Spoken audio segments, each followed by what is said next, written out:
Hello, everybody. Welcome back to another episode of Beyond the Bubbles, the podcast about comics, anime, pop culture, and all that entails. I am, of course, Terry Williams. Hopefully, you've come to recognize my somewhat handsome face. And Josh giggles off screen. I'm on audio though. As you can notice, Ben isn't with me today, but you might be wondering, who is this gentleman next to me? Well, folks, this is Mr. Roberto Rivera. I had the honor of meeting him 2-3 months ago in San Antonio. Might have been actually May, something like that.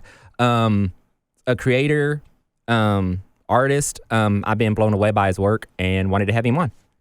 Welcome. Oh, thank you. Welcome to the podcast. Wanted to get into you being a creator and tell us a little bit about some of the books that you actually create and draw and write and that kind of stuff. Oh man, I've been. Do I go from like best known to? Yeah, whichever you want. It's whichever you're most proud of, actually. Yeah, or you can start at the very beginning with your first, whichever one you like. Yeah. A lot of stuff that never happened, and for years. And then I started working on my. Wow, I didn't even know like it would continue. Carlos the Kaiju Killer. I did. It was funny because it was something that I had started. I think it was in college, and it took me forever to get the first issue out. I didn't even think I was going to. Like it wasn't. It was one of those situations where I wanted to prove to myself that I could do it. Mm-hmm. Because I always wanted to be a comic book artist. Right. Always. And, or in comics, man, like, I didn't care if I was, like, delivering coffee to people. You know? Like, right. I just wanted to be around comics. And, so I wanted to test myself to see if I could actually do it. And I finished the first one, and because I'm dumb, I put to be continued at the end. And I ended up just going, okay, well, now I gotta have to do a second one. Yeah. And I kept doing it at the end of each issue. So it's either dumb or it's brilliant. And the brilliance is that I've actually read the first 5. Did you? Yeah, I bought them from you, and was like, okay, this is kind of cool. It's the concept is not what I expected. When I started reading it, I got the title, and I'm thinking it's this he'd gotten powers or been endowed with something, or the government had made him. I didn't know really what I think more I was expecting something kind of like from Pacific Rim type thing. Yeah. And then to see that it's a guy like me fighting these kaiju, it's like, cool. Right. So how did this concept come about? Is this something that you've always, is this a character that you like have known? Obviously you started it back in college. Is it a personal, what's your tie to this character? How did you come about saying, hey, this is my guy? It was weird. It was, I don't know. When I was growing up, I didn't say, this is going to be a long story. No, it's good. No, you're good. When I was growing up, we didn't have, like, Latinos didn't have a lot of heroes that were specifically Latinos. True. I mean, we had the closest thing was Luke Cage, right? And there were a couple, here and there, but they rarely got the main light, Right. And so I ended up, funny enough, even though I love Cap, and I love like the Black Panther, and I ended up moving towards more monsters. Cool. Which is why I ended up getting into kaiju, like, Godzilla, and like Gamera and stuff. And, into the Darkstalkers, what was it? Who was in that? Ghost Rider, Blade, and Werewolf by Night, Moon Knight at one point. And, those were the ones that I ended up gravitating to. just because they, more often than not, they were ambiguous. Right. Right. So as an adult, I decided, I didn't have that as a kid. Mm-hmm. And even actually when I started, Miles didn't even happen. No, He wasn't around Miles yet. wasn't a thing. No. And I was like, a strictly Puerto Rican character that looks Puerto Rican, puts up a Puerto Rican flag in his apartment, never seen it before. So I just, it was basically the first issue, and this story as a whole is kind of like it's a letter to my childhood self. You know what I mean? Like, Yeah, absolutely. Guess what? Now we got somebody. You know what I mean? Yeah, that's really cool because as, in this median growing up being, we've talked, being comic guys all our lives, Right. that was like comics has, I don't want to say it's made me who I am, but it's had a huge impact on who I am. Oh, yeah. Yeah, And so definitely. being able to now see the characters in different characters that are a reflection of the community or us as a people, whether that be, nationality, religion, Right. sexual orientation, whatever it Yeah, is, yeah. it's like, oh, we're seeing us now. Yep. As opposed to back, early DC days when, like with Superman, the whole Bathlow Island thing where the black Kryptonians were. Oh yeah. Now we're seeing us with, in pretty much, the leader of this movement, I think, is Miles Morales, being he's the face of a whole generation Spider-Man now. Right. But to see all these other their characters that are created, like Carlos now, he's a character. I recognize him and I understand his plight, and I see the flag on his wall. I see him drawn as he should be, and it's like, oh, cool. This the diversity is what amazes me in this industry. And meeting you as another minority creator, I'm like, oh, let's talk about this. Let's see kind of where is the genre now? Where's the community now? Where's the industry now? Right. As far as what you're seeing, are you seeing it being from your perspective as a creator? Are you seeing more acceptance? Are you seeing what, from when you started to now, what have you seen as far as a change? Oh boy. It's been cool, actually. I didn't expect it to be something that like would have such a this type of reception, right? When I started this thing, it was in Milwaukee when I started releasing. Wow, okay. And I remember there were a few people that were like, because it's a bilingual comic. I remember a few people that were like, maybe you should do it all in English, this and that, whatever. And I even had a couple people who were like, have some white heroes in there. And I didn't, I couldn't. I just absolutely couldn't. I stayed with it. It's going to stay bilingual. And I, as a matter of fact, I think at the time, the person bothered me enough to where I was like, no, you know what? This is a completely Latino world. Sorry. Yeah, that's amazing.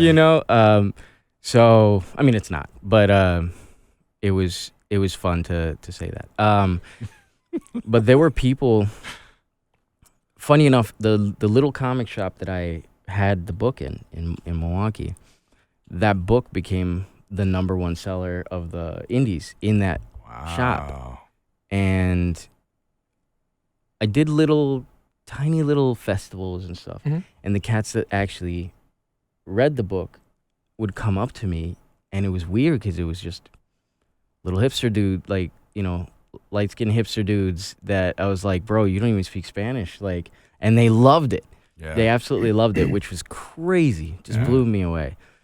And the more, now as I'm getting into the more actual cons, not only am I seeing, a bunch of kids stoked about this character, but their parents. There are a few schools that actually have them in their libraries. Wow, Nice. that's Yeah. amazing.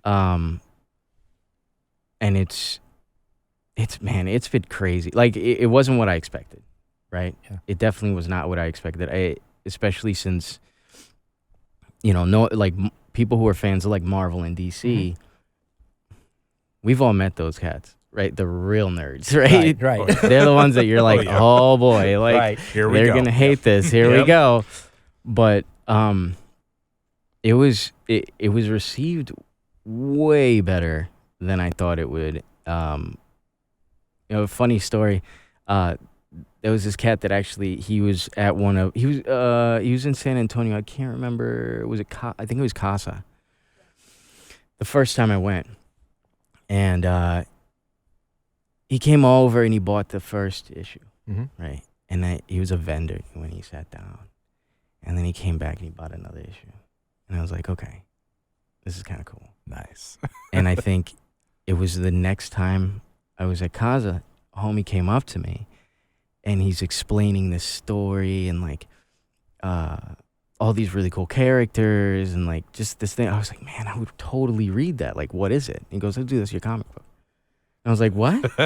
I didn't write that. Did I write that? Yeah. Because it felt, the way he explained it to me felt completely different from what I put down. Right. Yeah. That was one of those things that like kind of opened my eyes to the idea of like, of the thought that like art as a whole, like everybody's going to look at something different, right? And they're going to take something different away from it. Right. So the story, somehow, the cats that have read it have picked up something different from it, right?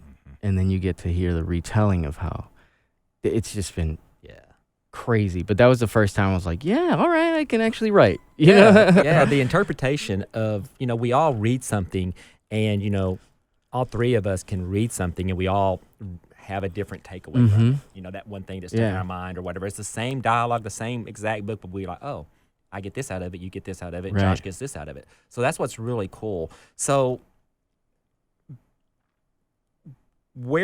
people, well, we've mentioned your book. Right. I want to be sure everyone knows where they can get your book. Okay. So far, I'm trying to get into more San Antonio comic book shops. So far, the bigger shop that has it, where they have it on their website that you can order it, is Austin Books and Comics. Okay. You order it directly from them when they're in stock, but I gotta go back there and make that happen. Nice. Hey, that's a good thing. Coming That's soon. a good Yeah. thing. That, they're sold out. Oh, what do I do? I know. When they came up, I kept coming over. At one point, the dude that like orders the comics actually, he's like, dude, do you know anybody in these states? I was like, nope. I have no idea who these people are. And then he showed me the numbers and told me that I was #1 indie comic in Austin too. Dude, That's amazing. Yeah. That's amazing. Yeah. Yeah. But that actually was funny. Did I ever tell you about Matt Frank? No. Oh man, you know Matt Frank. Yeah, I know who. course. Yeah. So who's Matt Frank for the who's Matt audience, Frank? Oh, for the audience members? Matt Frank. They call him the Kaiju King. This dude basically rewrote Godzilla canon. Yeah. All right, he's an illustrator. This guy's Matt Frank's a legend. This is for those people watching that have no idea who a Matt Frank is. And if you're watching this and you don't know, shame. just go on YouTube. I grew up with this man. Like, yeah.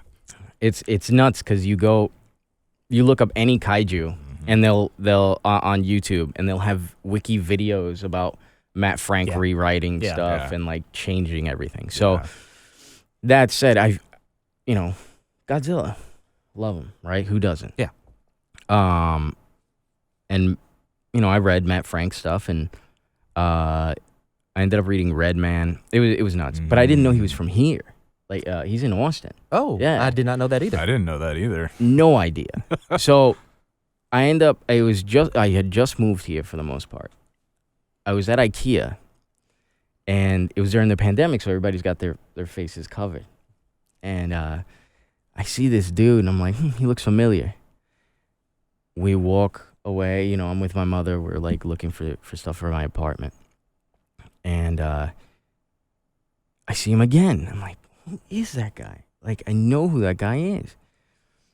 come to find out, he goes to the register. He puts his face down so that his phone can like recognize his face. And I go, holy shit, that's my Frank. Like, it's okay to say it. It's oh, fine. okay. Yeah, you can say whatever you want. That's my Frank. And I look at my mom. I'm like, that's my Frank. Like, he does this and that. And she goes, I don't know who that is. Right, I'm like, right, Godzilla. yeah. He does Godzilla right now in comics. She goes, oh yeah, that's nice. I'm like, yeah.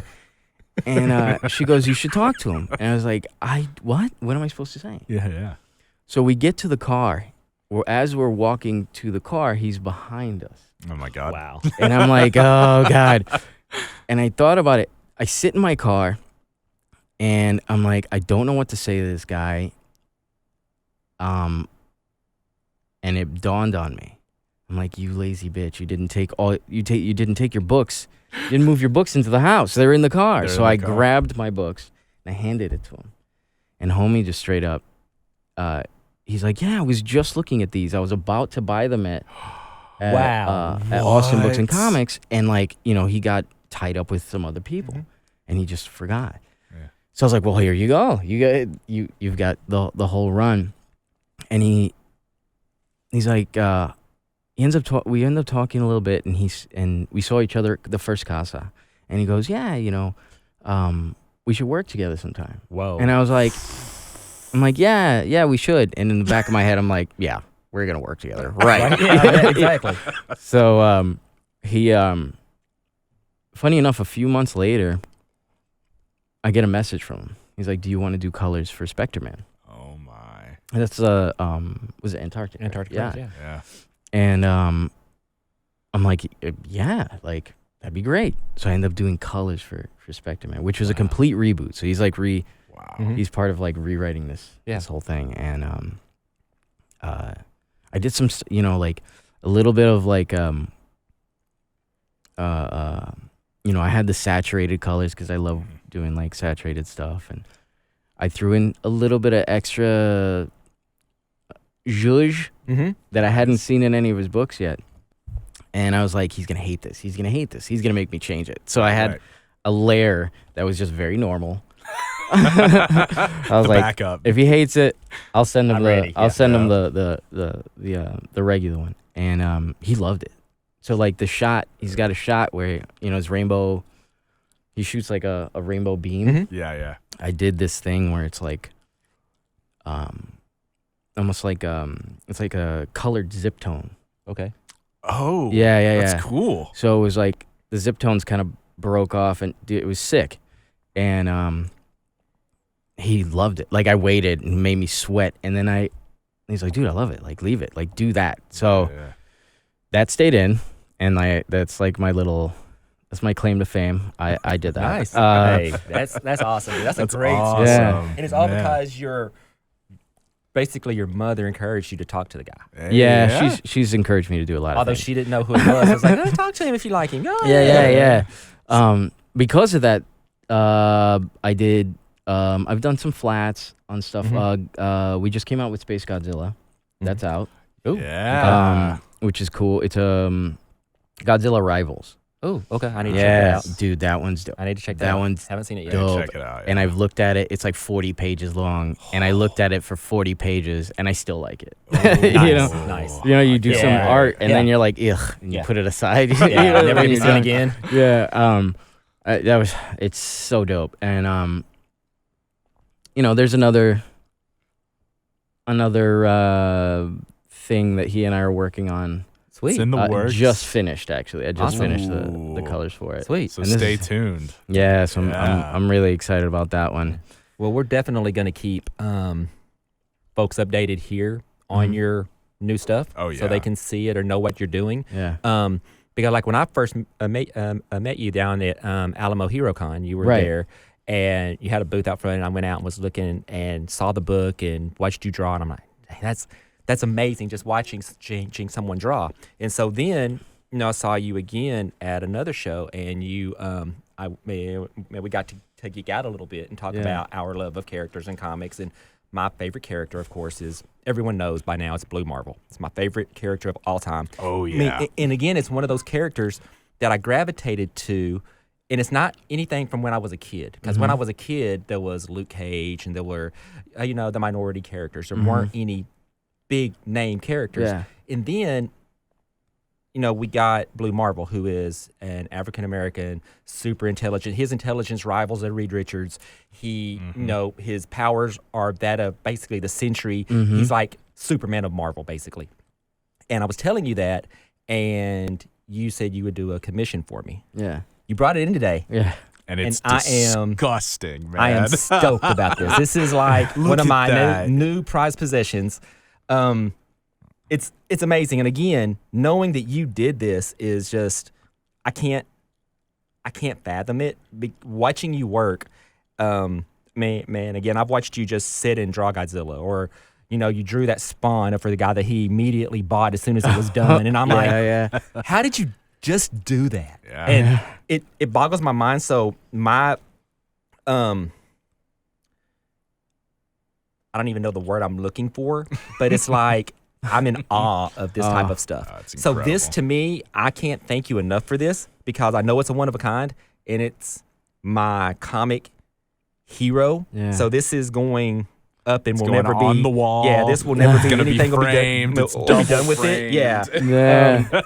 But yeah. So, when you're at the cons and you're sketching and you're drawing, because I've seen, you came back from the last show I was at that you were at. You had just gotten back in from going home. Yeah, I went to Puerto Rico. And you had Sarah was like, and if you don't know, Sarah is sitting off screen. She basically takes care of this man. I've seen her. She handles. I don't think he would eat if it wasn't for her. So she takes care of him, makes sure he's handled. The amount of times she's like, drink water. But sitting and watching, and her saying, watch this, he just does this, and saying, oh, look at his sketchbook that he did when there was pictures of you just sitting at breakfast and drawing the seaside or the town square, or whatever it was that you saw in this sketchbook, and it was just sketch after sketch of these little doodles that, that's amazing. For me, for you it's a little doodle. For me it would be, maybe like a year project. It's something you did in 5 minutes. So I wanted to have you on because I'm so impressed with what you do. Yikes. And I wanted to have you on because you're another voice for those of us who may be a little different. We don't fit in that normal comic box. Right. A Latino kaiju killer. What? Yeah. Yeah. But that can be. It can be. This can be. So, it's just, since the first meeting, I'm like, man, this dude, I've got to have you on. I mentioned it then. Yeah. We ran into each other a couple other times. I'm like, I got to have you on. And it just worked out that you were in town for Arlington Comic Fest this weekend. So you're local this week. Right. What are you going to be doing there? Probably drawing. And, what was that? Oh yeah, I've got I'm working on a new book with my brother. He's writing. Oh, yeah. That's I don't amazing. know if I mentioned that. No, first time. Once again, thanks, Sarah. Yeah, it's a former luchador, right? Okay. Never lost a match, so he never lost his mask, right? Oh, hell yes. So he wears it all the time. He's a detective, so it's a little noir, right? Okay. I'll buy the first issue. To kind of give it a little bit more actiony fun, right? What he investigates is the occult, monsters and stuff like that. Oh my god. I mean, Yeah. I'm such a big that sounds so cool. And one of my favorite games is Grim Fandango. Dude, I love that. Dude, that I'm game. such a big fan of this. Yeah. Dude, I'm so ready for this. With that one, not only am I doing the pencils and inks and all that, I'm also coloring. So that one's gonna be full color. Wow. Oh wow. Yeah. Okay. To the cats that haven't read Carlos, that's all black and white. Yeah. This one's full color, so it's a lot of work. Yep. But it's gonna be awesome. Oh, dude, I'm so pumped. That one's gonna be really fun. So far, it's been really fun to draw it and to color the thing, but I don't think it's gonna really hit until I see the whole thing. Right. Press, have it right? in your hand, yeah. Yeah. Because I've done the what do you call it? webcomics. But we're so OG. I don't know, like I am too. when I started this thing, There's something different. there's something about having the comic in your hand Yeah. that tells you, yeah, you just did this. You did something. Nothing. I'm not shitting on webcomic people because there's a lot of really good. There's webcomics. amazing stuff absolutely. out there. But like, But everybody has their preference. yeah, And some people's, like with me, my preference is having a book in my hand. I don't like reading on Kindle or iPad. I'm I the know I same like way. having the book. I like everything about books, which is why I've gravitated toward comics my whole life is right. being able to hold it, read it, the smell of it, everything about There's something comics. about cracking open Yeah. a new comic. Yeah, Yeah, there always exactly. is. Yeah, It's different. instead of like scrolling. Yeah. At Going least to for me, again. going to a store, picking it up, and Yeah. then like sitting in the like parking lot with your friend or something and reading something you've never read before. There's nothing different. Yeah, There's Man, nothing, yeah. yeah, there's nothing like that. No.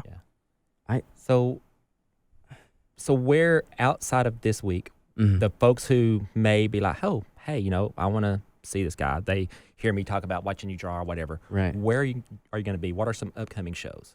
And is this a question that I need to ask Sarah more than you? Yeah, I'm terrible at this. Yeah. So next weekend, let me just pull out the calendar here. Next weekend we'll be at Ekman Comic and Toy Show in San Antonio. We'll be there Saturday. Not only will we have his comics, I think he'll be able to show off a little bit of Gold Dragon. It's not ready yet, but he'll have some maybe some character designs he can show off.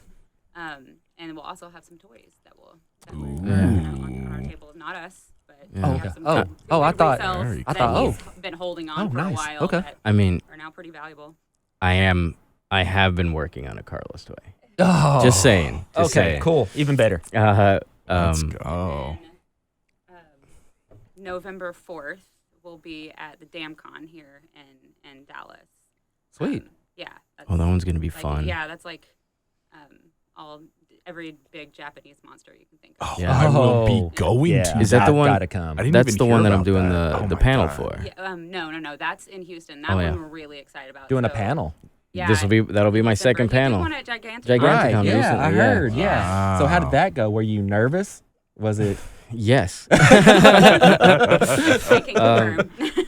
Yeah, I mean, like, I know Kaiju, but you're sitting next to Matt Frank. True. Right. Yeah. Yeah. I- It's like. The So- encyclopedia himself. Yo, my God. Yeah. Like, the homie can, like, just go off on, like, Yeah. any. And it's, like, little details. Yeah. Right. Yeah. He's Things- amazing. Yeah.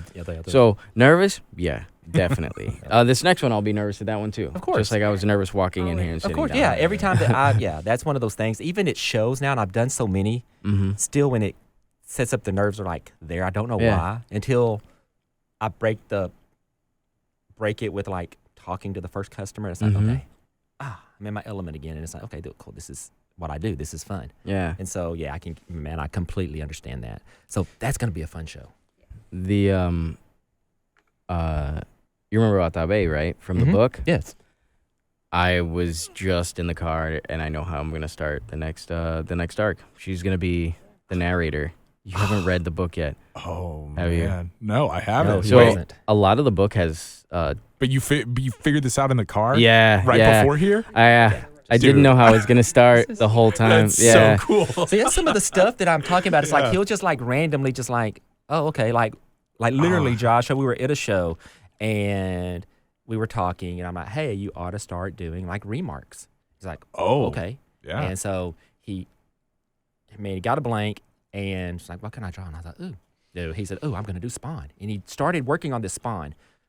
10 minutes later, a customer walks up, maybe 30 minutes later, customer walks up, looking up through Spawn. And he's like, I love Spawn. What do you have? So I'm showing him books that he's buying, and he bought a couple of Spawns. I'm like, Right. oh, by the way, he's making a Spawn sketch cover. Yeah, He, yeah. he immediately walks over and like, I'll take it. like And I it's not wasn't even even done. done. Dang. Wasn't even done. Yeah. That's wild. The man, that's just so fun. That stuff is fun, Oh, right? yeah. There's a lot of stuff. It's cool talking to people about your Mm-hmm. book and stuff.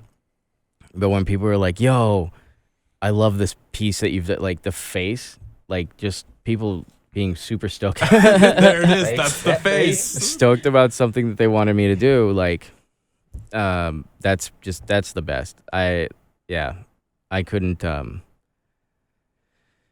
I can't explain. Like, I don't know. It's a different feeling when when people are like, wow, like actually blown away, and then you go home and you're like, I guess I'm okay today. It's got to be reassuring. It's got to be like, validation that, okay, what I'm doing makes a difference. Or when you're told you're number one in Austin as far as indie books. Right. That's got to be some validation that, okay, I don't suck. Right. Even though, because I am my own worst enemy, I find all the flaws that are there. Right. And it sounds like you're kind of that same guy that, oh, yeah, it's good, but I could have done this, I could have done that, But no, you're good the way you are. You do some amazing work. Man, again, it's one of those things I wanted to have you on there for a while. I'm glad you finally made it on.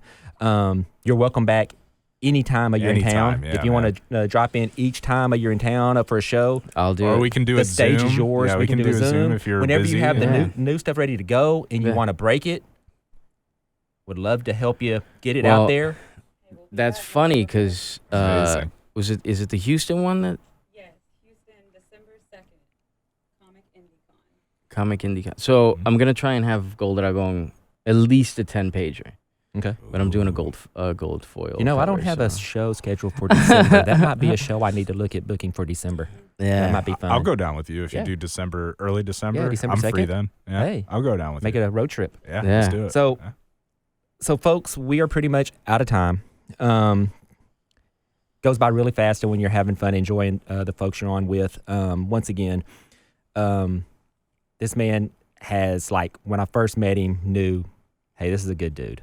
I don't just say that. Most of you that actually I know me know that, if I don't like somebody, I don't like them. Or if I don't like what they're doing, I'm not going to promote it as, oh, this is it. Same But this stuff is really cool. His work is amazing. Again, like I've said, man, he's a great guy. Sarah's wonderful. Had the luxury of getting to know them a couple of times, hanging out with them a couple of times. Lots of fun. So go and check out the stuff. I'm telling you, you will like it. So if you want to, let everyone know where they can follow you, man, all of your socials.